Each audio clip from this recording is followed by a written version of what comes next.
Doctor Nusrat Rahman बात कर रही हैं, आपका ये फ़ोन नंबर है, आपका ये आईडी कार्ड नंबर है। इस तरह से उसके पास पूरा डाटा था। स्कैम इस तरह हुआ था कि मुझे व्हाट्सएप पे कलीग की तरफ से एक मैसेज आया था, फिर मेरी फ्रेंड्स और फैमिली को भी उस तरह टारगेट किया गया। डेटा है ये डेटाबेसिस की शक्ल में या डेटा ब्रीचेस की शक्ल में इंटरनेट पे मौजूद होता है, जिनको हम डार्क वेब लीक्स कहते हैं। अब बैंकिंग ऐप को हैक नहीं किया जाता, आपके व्हाट्सएप को हैक किया जाता है। व्हाट्सएप चोरी ज़रूर होता है और वो चोरी भी हम खुद ही करवाते हैं।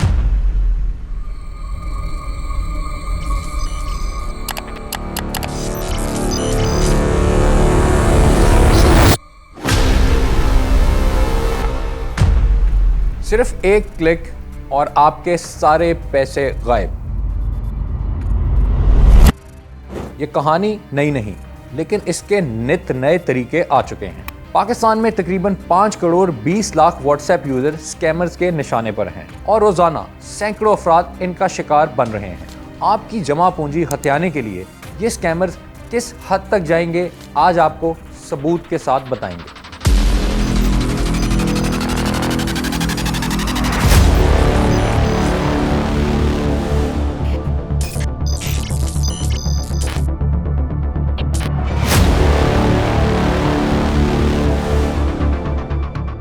सबसे पहले जानते हैं ये फ्रॉड होते कैसे हैं। स्कैमर को सबसे पहले जो चीज़ चाहिए होती है वो है आपकी पर्सनल इन्फॉर्मेशन, यानी कि आपका नंबर और आपका नाम। अगर स्कैमर के पास ये दो चीज़ें हों तो वो आपका व्हाट्सएप हैक कर सकता है, बिल्कुल इसी तरह जैसे मैं अभी आपको करके दिखाऊंगा। वो स्कैमर जो है अपने व्हाट्सएप में जाएगा, वहाँ जाकर नंबर ऐड करेगा जो कि विक्टिम का नंबर होगा, जो स्कैमर को पहले से मालूम होगा। नंबर ऐड करने के बाद वो व्हाट्सएप से इसको वेरीफाई करवाएगा और व्हाट्सएप कह रहा है इज़ दिस नंबर करेक्ट, तो स्कैमर अक्सर ये करते हैं कि इसको कहते हैं yes this number is correct. और जैसा कि आप देख सकते हैं अपनी स्क्रीन पे कि मैंने जो नंबर ऐड किया था विक्टिम का, अब उस विक्टिम के फ़ोन पे ये कोड आ चुका है। मैंने अब ये कोड अपने फ़ोन में ऐड करना है ताकि उसकी सारी व्हाट्सएप डिटेल्स मेरे फ़ोन में आ जाएँ। ये कोड याद रखिएगा, किसी के साथ शेयर नहीं करना। कोड एंटर करते ही ये वैलिडेट करेगा और अब यहाँ पे मैं विक्टिम का नाम जो कि मुझे पहले से मालूम है उसके नाम पर ये नाम रख दूँगा। और अब होगा कुछ यूँ कि इसकी सारी इन्फॉर्मेशन मेरे फ़ोन में आ गई है, यानी कि ये अगर मेरे राइट हैंड में जो स्कैमर का फ़ोन है, इस फ़ोन में लेफ़्ट हैंड में विक्टिम का फ़ोन है। विक्टिम की सारी इन्फॉर्मेशन, सारा व्हाट्सएप कॉन्टैक्ट इस टाइम स्कैमर के पास आ चुके हैं।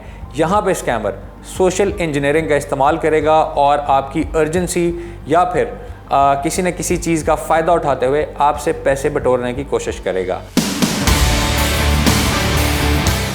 यही तरीके हैं जिनके ज़रिए फ्रॉडिये अवाम को लूटते हैं। मुझे आइडिया तो था कि भाई ये व्हाट्सएप हैक हो जाता है और किस तरह से ये काम करते हैं, लेकिन मैं उस वक्त गाड़ी चला रही थी और बच्चा था, उसको मैं ताइक्वांडो सेंटर से वापस लेके आ रही थी और चौक में थी और बड़ा रश था। तो उसने मुझे ऐसे उलझाया हुआ, आपका जी जीपीओ में पार्सल आया हुआ है, तो आपका एक कोड आएगा, आप वो कोड बताएंगी तो आपको पार्सल मिलेगा, तो मैं आपको वो कोड सेंड करवा रहा हूँ। मैंने कहा कि मैं इस वक्त गाड़ी चला रही हूँ, आप बाद में बात कीजिएगा। मैंने कॉल कट कर दी। उसके बाद फिर दोबारा उसकी कॉल्स आती रही। मैंने फिर अटेंड किया। मैंने कहा कि जी कोई एमरजेंसी पार्सल है जो आप बार बार फ़ोन कर रहे हैं? तो नहीं, आपका जीपीओ में आया हुआ है। मैंने कहा कहाँ पे? जी मुल्तान में। मैंने कहा मैं तो मुल्तान में हूँ भी नहीं इस वक्त, तो मैं तो नहीं आ सकती। नहीं, आप सिर्फ कोड बता दें। और मैंने उसको कहा भी कि मैंने कहा मुझे पता है ये तो मैं वहीं कॉल कर रहे हो अपने प्राइवेट नंबर से, ये कोई स्कैम होगा। मैडम आप कैसी बातें कर रही हैं, ये वो आप डॉक्टर नुसरत रहमान बात कर रही हैं, आपका ये फ़ोन नंबर है, आपका ये आईडी कार्ड नंबर है। इस तरह से उसके पास पूरा डाटा था, जिससे मैं थोड़ा सा वो हो गई। एक तो मैं ड्राइव भी कर रही थी, तो मैंने उसे कहा अच्छा, मैंने देख के उसको वो कोड बता दिया ना जो मुझे आया था OTP। तो वो फिर मुझे कहता है कि बस ठीक है थैंक यू, और उसने कॉल कट कर दी। मेरे साथ एक्चुअली ये स्कैम इस तरह हुआ था कि मुझे व्हाट्सएप पे कलीग की तरफ से एक मैसेज आया था कि he was participating in some contest और समथिंग, तो मैं उसको वोट आउट करूं। He just sended me the link. मैंने उसके ऊपर क्लिक किया एंड देन मेरा इंस्टा खुल गया। सो मैंने ईमेल और पासवर्ड उसके अंदर अपना डाला एंड वो 2-3 दफ़ा वो प्रोसेस रिपीट हुआ। आई थॉट कोई इंटरनेट का प्रॉब्लम है। मैं था भी बाहर, तो वहाँ पे इंटरनेट ठीक चल नहीं रहा था, तो आई थॉट कि शायद कोई इंटरनेट का प्रॉब्लम है। 2-3 दफ़ा मैंने ये किया, उसके बाद वो लॉगिन नहीं हुआ, तो मैंने उस सब को छोड़ दिया और उसको मैसेज कर दिया। कुछ देर बाद मुझे उसका मैसेज एक डिफरेंट नंबर से व्हाट्सएप से आया कि यार मेरा वो फ़लाँ नंबर ब्लॉक हो गया हुआ था, हैक हो गया हुआ था, तो अगर उससे कोई भी मैसेज आए तो उसको रिस्पॉन्ड ना करना। मैं ऑलरेडी ये सब कुछ कर चुका था, मैंने उसको बताया। कहानी यहाँ ख़त्म नहीं होती, बल्कि अक्सर फ्रॉड ये सोशल इंजीनियरिंग के ज़रिए आपका एतमाद हासिल करने की कोशिश करते हैं। मैंने मोबाइल बच्चे के हाथ में दे दिया, मैंने कहा अब फ़ोन आए तो आप ही अटेंड करना, मैं ज़रा गाड़ी चला रही हूँ। तो उसने ऐसे मैसेज खोला तो कहता है इस पे तो लिखा हुआ है कि ये आपका किसी और डिवाइस से कनेक्ट हो रहा है और आप ये नंबर किसी को भी ना दें, तो आपने तो नंबर उसको बता दिया है। तो उसने कहा आपका ये हैक हो गया, क्योंकि हमें मैसेज आने शुरू हो गए फैमिली मेम्बर्स को और मेरे फ्रेंड्स को। 1-2 कॉल्स आ गई मुझे कि आपने 20,000 क्या करने हैं। ज़ाहिर है व्हाट्सएप पे जो नंबर्स थे और जो फ्रेंड्स थे डॉक्टर्स, वहाँ पे मैं चौक सबर शहीद में होती हूँ, तो वहीं पे एक हमारे सीनियर डॉक्टर हैं डॉक्टर गुलाम फरीद भट्टी साहब, उनका फ़ोन आ गया। खैर है सिर्फ 20,000, 2 लाख तो मांगती। मैंने कहा सर प्लीज़ स्कैम है, आप कोई रिस्पांस ना दीजिएगा। चंद घंटों में ही उसने तकरीबन मेरे सारे जो हैं उनको टच कर लिया था कॉन्टैक्ट्स को। तो मेरी भाभी हैं, उन्होंने ऐसे किया कि जो हमारे कॉमन ग्रुप्स हैं उन सबको मैसेज कर दिया ग्रुप में ना, व्हाट्सएप ग्रुप में। तो उसने उसको कॉल कर दी कि भाई ये आप क्या कर रही हैं, आप क्यों मैसेज कर रही हैं। मतलब इतना वो शार्प आदमी था कोई। नेक्स्ट मॉर्निंग मुझे कुछ दोस्तों के मैसेजेस आए कि यार you are doing something like कोई बिटकॉइन के साथ या इस तरह की कोई चीज़ कर रहे हैं और आप बहुत अच्छा कमा रहे हैं। मैंने कहा ये कब हुआ है? कहता तुम्हारे इंस्टा की स्टोरीज़ पे लगा हुआ ये सब कुछ कि तुमने बिटकॉइन की तरह बिटकॉइन से इतना अर्न किया है और ऑल दैट स्टफ।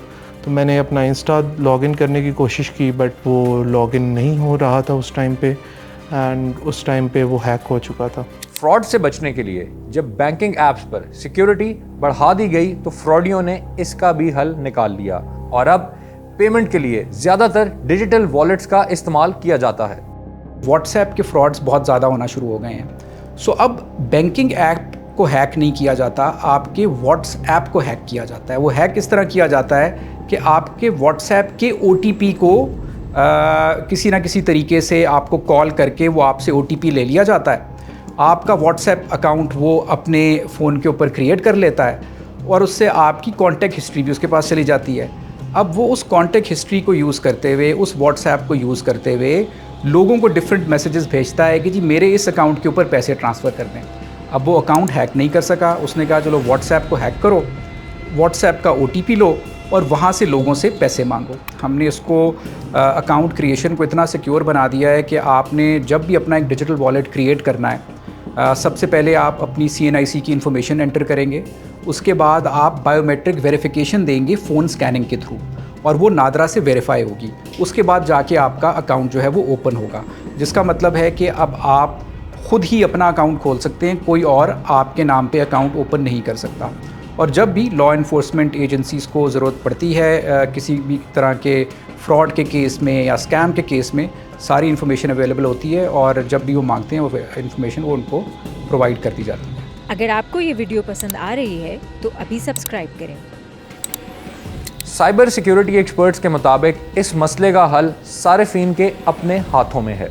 व्हाट्सएप के जो बिल्ट इन फीचर्स हैं वो हम यूज़ कर सकते हैं, जिनमें 2 स्टेप वेरिफिकेशन है, जो कि व्हाट्सएप का अपना built in 2 step verification system है, जिसमें इवन के अगर आप किसी को अपना कोड दे भी देते हैं तब भी आप जो अगर उसको अपना जो 2 फैक्टर ऑथेंटिकेशन का जो कोड आपने एंटर किया हुआ है वो आप नहीं देते अगर उसको, तो आपका अकाउंट सेव हो जाता है। तो इसी वजह से इस सिक्योरिटी फ़ीचर का हमें फ़ायदा उठाना चाहिए, लेकिन ये भी सिर्फ तभी इफ़ेक्टिव है कि जब यूज़र्स इसको इनेबल करें और इसको समझें। पाकिस्तान में ज़्यादातर यूज़र्स इस फीचर को टर्न ऑन ही नहीं करते। इन स्कैमर्स के हाथों लुटने वाले अक्सर अफराद मायूस हो जाते हैं कि इनकी जमा पूंजी अब कभी रिकवर नहीं हो सकती और ना ही इस हवाले से कोई इनकी मदद करेगा। हमारे पास आप अभी देखें कितने कंप्लेनेंट आए हैं। किसी की ये ज़ाती ख्वाहिश होगी, घर से बैठ के उसकी ज़ाती ओपिनियन होगी, अदरवाइज़ आप देखें यहाँ सैकड़ों लोग आ रहे हैं और हमारे पास जितने भी लोग हैं, हमारे पास वो कोई टिपिकल थाना कल्चर भी नहीं है। तमाम के तमाम मास्टर्स इन कंप्यूटर साइंस या बैचलर इन कंप्यूटर साइंस हमारे पास तफ्तीशी अफसरान हैं जो कि नहायत ही पाकिस्तान की टॉप लेवल की तालीम याफ्ता है। कोई हैकिंग नहीं हो रही पाकिस्तान में, ना कोई इतने बड़े हैकर पैदा हुए हैं कि वो हर बंदे का व्हाट्सएप हैक कर रहे हैं। अब यहाँ पर कंप्लेंट्स दो तरह की हो सकती हैं। एक तो जिसका व्हाट्सएप हैक हुआ, उसका व्हाट्सएप हैक हम उसी वक्त रिकवर करवाते हैं जैसे ही वो बंदा आ जाए। जैसे ही व्हाट्सएप रिकवर हो जाता है, मैं आपके तवज्जुह से पब्लिक को बताना चाहता हूँ कि जैसे ही व्हाट्सएप हैक हो, जिसे आप लोग हैक कहते हैं, वो हो तो आपने उसके ऊपर ट्राई नहीं करना, फ़ौरन साइबर क्राइम वालों से रब्ता करना है।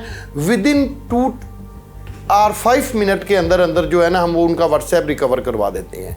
जब हम उनका व्हाट्सएप रिकवर करवा के देते हैं तो ऑटोमेटिकली जिसके पास वो गया होता है वहाँ से वो डिलीट हो जाता है, तो मज़ीद नुकसानात से बच जाता है। लेकिन अगर कोई नुकसान हो जाए तो फिर मेरी आपसे ये एक पब्लिक के लिए अवेयरनेस है कि फिर जिसका व्हाट्सएप चोरी हुआ है या हैक हुआ है वो कंप्लेनर नहीं बन सकता। जिसने पैसे भेजे हैं वो कंप्लेनर बनेगा।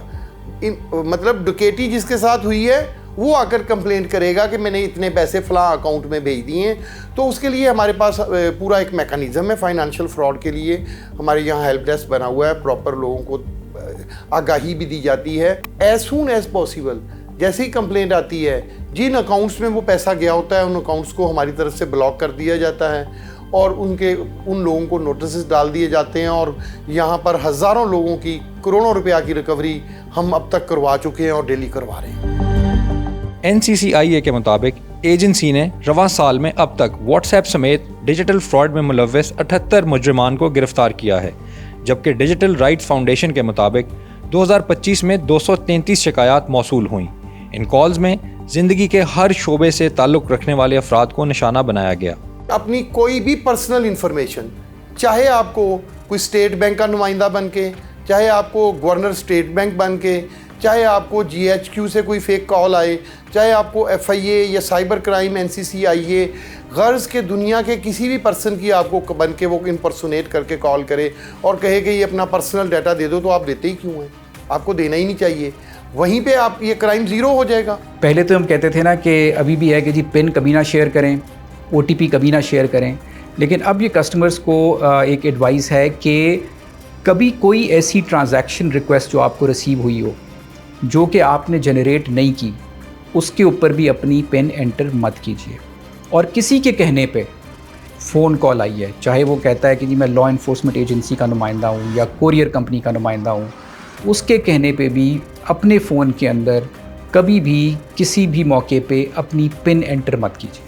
अब चाहे कानून नाफिज करने वाले इदारे हों, साइबर सिक्योरिटी या डिजिटल वॉलेट एक्सपर्ट्स, सबका कहना है कि आपको हर वक्त मोहतात रहना चाहिए ताकि किसी भी किस्म के फ्रॉड या स्कैम का शिकार होने से बच सकें।